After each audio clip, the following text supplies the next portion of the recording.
Two Japanese soldiers, two journeys, two completely different destinies. The first gazes through the fogged-up window of a train. He's going home.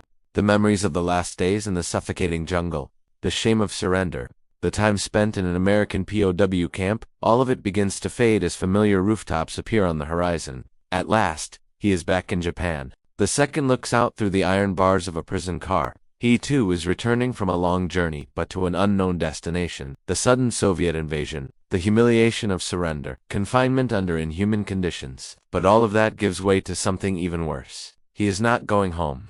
He is arriving in Siberia. The surrender between the surprise attack on Pearl Harbor in December 1941 and the atomic bombs of August 1945, 3 years and 8 months of brutal war passed. The war in China had been raging even longer, but it was the conflict in the Pacific that ultimately sealed the fate of the Japanese Empire. News of the surrender did not reach all Japanese soldiers immediately. Scattered across the vast reaches of the empire, Tomichi Murayama, a veteran who would later become prime minister, remembered. We learned from our superiors. Hours after the radio announcement, at first I felt terrible that we had lost. But at the same time, some of us felt relieved because it had been expected for a long time. In the weeks that followed, Japanese soldiers throughout the Pacific learned that their country had surrendered. And with that news came the American occupation of Japan, a period lasting nearly 7 years, from August 1945 to May 1952. During that time, Japan functioned essentially as a colony, without military or political independence. Every decision made by the Japanese government required American approval. This was the world to which demobilized soldiers were returning, if they returned at all. The weight of shame during the war, the Japanese government made it extremely difficult for captured soldiers to contact their families. Military propaganda pushed a relentless message. Surrender was not only dishonorable, it was unthinkable. A Japanese soldier was expected to fight to the death. And if, for any reason, he could not, honor demanded that he take his own life. To surrender was not just to bring the greatest shame upon oneself, but to disgrace one's family and lose one's very identity as a Japanese person. To spare their families from this humiliation, many returning Japanese prisoners of war simply never spoke of their capture. They hid from relatives and friends what they had been told was the most mortifying and unforgivable sin a man could commit. The return home. The Western Allies had no interest in holding Japanese prisoners of war. Unlike their German counterparts, Japanese soldiers were not leased out to rebuild destroyed infrastructure or forced to clear minefields. The Japanese government requested their repatriation, and in coordination with the Americans, arranged the return of demobilized men. Repatriation began in December 1945. Priority was given to the sick and wounded, to ethnic Taiwanese and Koreans, and to all Japanese soldiers stationed in China. Returning soldiers were required to exchange any foreign currency for yen, a currency that was rapidly losing its value.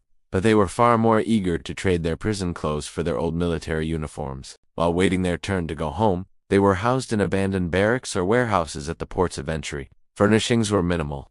There was no protection against the Japanese winter. Conditions were so harsh that one soldier remarked he would have preferred to remain in the Philippines.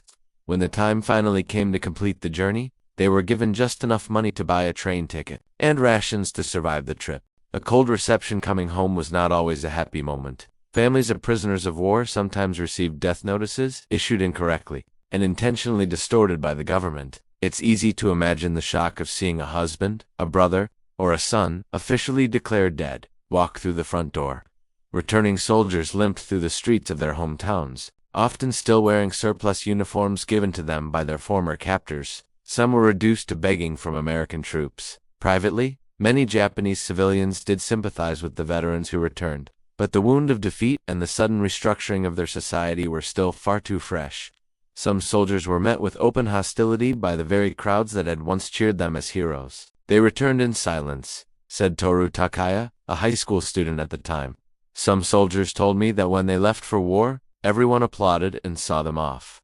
But when they came back, there was nothing. People looked at them coldly, no matter how they were received. It was extremely common for returning soldiers to suffer psychological collapse. Many who managed to reach their hometowns simply went inside their homes, closed the door, and were never seen again. The Soviet fate throughout most of the war, the Soviet Union and the Japanese Empire remained in a state of armed non-aggression, each watching the other while dealing with more urgent enemies, Nazi Germany and the United States. On August 15, 1945, Soviet forces defeated the Kwantung Army in Manchuria, bringing their war with Japan to an end. 3 days later, Stalin ordered the transfer of all Japanese soldiers to the Soviet Union. The prisoners were stripped of all personal valuables by Soviet troops, left with nothing but the clothes they were wearing. They now faced a long journey into the USSR, marked by exhausting marches between camps, by the sight of Japanese women being assaulted by Red Army soldiers, and by the open celebration of local populations at Japan's defeat. And yet, at the end of it all, they remained hopeful. They believed that someday, they would return home. The looting of Manchuria, the prisoners were poorly cared for, as Soviet efforts were focused elsewhere on stripping newly acquired territories of anything and everything of value. An agency bluntly named the Committee for the Export of Trophy Equipment from Manchuria oversaw the systematic looting of Manchuria and other former Japanese territories. Anything regardless of size that could support the reconstruction of the Soviet economy was taken, leaving little food or supplies for the prisoners themselves. Thanks to the committee's efforts, massive trains loaded with plunder soon rolled toward the Soviet Union. Alongside vast quantities of stolen military equipment traveled tens of thousands of Japanese prisoners. These deeply unfortunate men were about to face a terrible shock. Some believed they were being taken home. Instead, many were sent to internment camps in Siberia, the infamous wilderness long used to hold political prisoners and enemies of the state. The frozen hell winter arrived early on brutally, with temperatures plunging far below zero. By 1947, the Soviets took care to equip transport trains with stoves and heating systems when repatriations were underway. The Japanese sent to Siberia were not so fortunate. They fought the elements alone. Those who touched the metal surfaces of the rail cars often lost the skin from their hands. Conditions were no better upon arrival at the camps. The extreme cold forced Japanese soldiers' bodies into survival mode, redirecting blood flow to prevent freezing. But that constant physiological strain came at a cost. Sleep became nearly impossible. When they did try to rest, the men piled together in tangled masses, not only to conserve body heat, but because their barracks were often severely overcrowded. The latrines were located outside the sleeping quarters, and if a man needed to go at night, he often returned to find that his sleeping place had already been taken. Additional humiliations, these deprivations meant that the internees required medical attention, and camp infirmaries were staffed by large numbers of female doctors and nurses. For the Japanese prisoners, this was deeply humiliating. Female staff conducted full-body inspections every month and shaved the men to prevent lice infestations. It should be noted that this was not part of a malicious design to shame or psychologically harm the prisoners, but a matter of necessity. The Soviet Union had lost more than 200,000 male medical professionals during the war, and fully qualified women were available to fill the gap.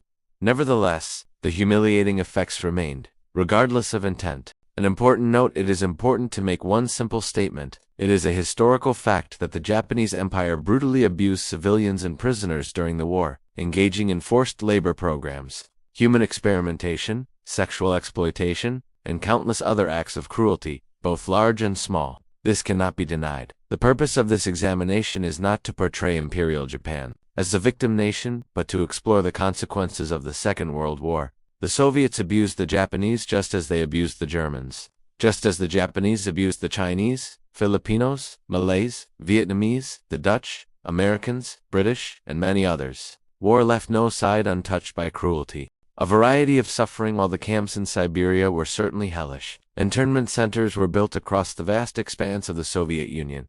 In the regions of Central Asia, prisoners endured camps where summer temperatures became suffocating. Others found themselves confined in the underground wastelands of Vorkuta, deep beneath the frozen earth. No matter where they were held, the Japanese prisoners were expected to do their part in rebuilding the Soviet economy.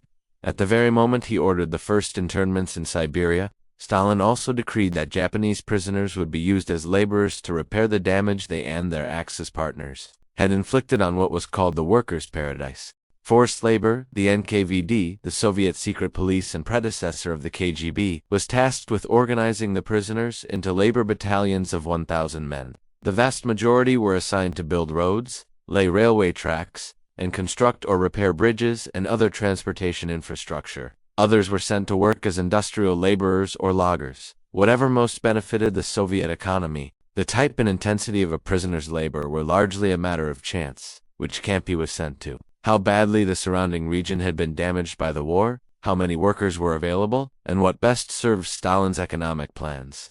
Working conditions varied just as widely. Some camps housed relatively healthy labor forces that completed their daily tasks by midday. Others held neglected men, who regularly failed to meet production quotas. Despite these differences, all Japanese prisoners shared one memory: the work was harsh, exhausting, and relentlessly punishing. Demobilization in Japan: Japanese soldiers who were still in training or away from the battlefield when the surrender was announced were received by the Japanese government, which sought to demobilize them quickly and efficiently. Despite its subordinate position in the post-war power structure, the government in Tokyo pushed to have these men processed, employed, and returned to civilian life. American authorities evaluated the soldiers based on the skills they could contribute to the post-war nation. Those with valuable civilian trade training were sent home before others. Skills also determined the amount of rations and other goods a demobilized soldier would receive from the government. As more soldiers returned home, the Japanese government directed them into agricultural and industrial work, encouraging companies to hire returning veterans. Others were recruited to work for the American occupiers, maintaining vehicles and helping rebuild Japan's shattered transportation system. The headquarters of the American occupation in Beppu was constructed with substantial demobilized labor, and Japanese workers were a constant presence in the building's kitchens. Those who never surrendered, but some Japanese soldiers who were never captured, chose a different path. For them, the war was not over. At its height, the Japanese Empire controlled more than 20 million square miles, approximately 51 million square kilometers of territory. Such vast holdings meant that news of the surrender was slow to reach isolated garrisons and outposts, especially in remote jungles and scattered island chains. Cut off from the world and driven by a deep warrior spirit, some groups of soldiers continued to fight, unaware of or unwilling to accept that the war had ended. One such lone soldier was Corporal Shoichi Yokoi. He lived in the jungles of Guam for 28 years. When the United States retook Guam, Yokoi's regiment was virtually annihilated, and he was officially listed as dead. He survived in isolation until two fishermen discovered him checking shrimp traps along a river. Yokoi attacked the fishermen but was quickly subdued. To his astonishment, they took him home and fed him, instead of killing him.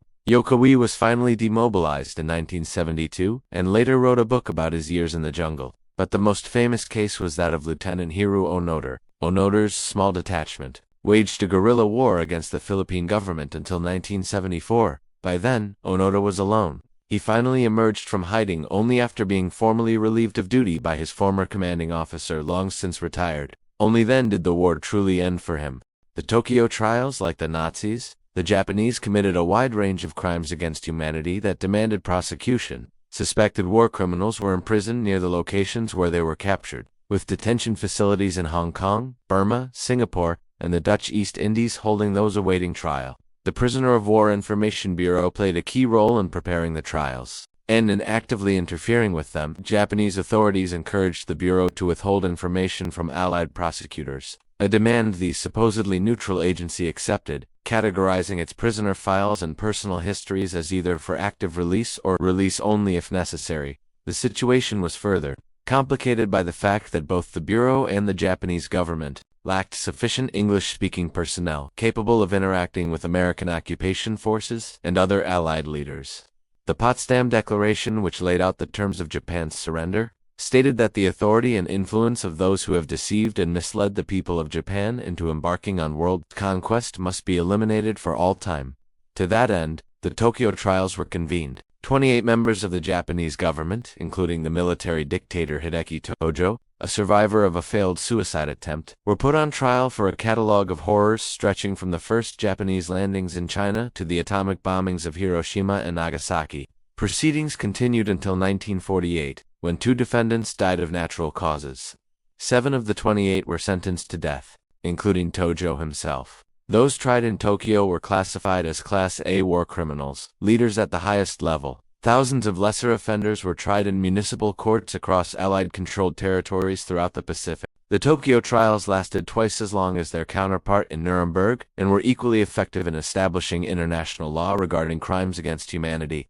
The Japanese Empire entered the Second World War seeking to create a sphere of hegemony in Asia, but it emerged from the conflict as a shattered nation. Its soldiers returned home in shame, or were sent to labor camps in the Soviet Union. Japan would never again wage an offensive war, and until 1952, it functioned in practice as an American client state. The consequences of Japan's defeat are especially tragic.